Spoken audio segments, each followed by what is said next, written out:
নমস্কার দর্শক বন্ধুরা, বিয়ন্ড স্পোর্টসে স্বাগত। এই মুহূর্তে আছি যুবভারতী প্র্যাকটিস গ্রাউন্ড 1-এ এবং মোহামেডান স্পোর্টিং এখানে অনুশীলন সারলো এবং আমাদের প্র্যাকটিসের প্রথম 15 মিনিট কভার করার অনুমতি ছিল। এবং আপনারা জানেন আগামীকাল মোহামেডান কিন্তু ট্রাওয়ের বিরুদ্ধে নামবে কল্যাণীতে দুপুর 2টোয় ম্যাচ।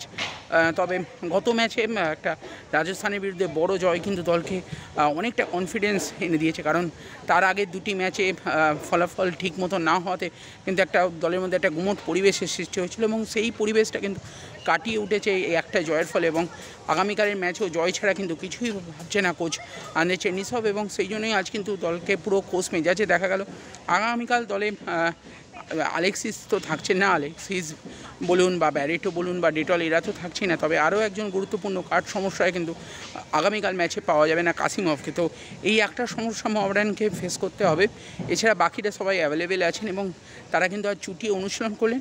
তো চলুন দেখে নেওয়া যাক আজকের অনুশীলনের কিছু মুহূর্ত।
কারণ আর যে ছেলেটা পারফর্ম করেছে আইটি একটা ভালো কর্মে থাকা কারণ সব প্রেস্টিজ ফাইটটা না আরও কিন্তু মহাভারতের রয়েছে মাথায়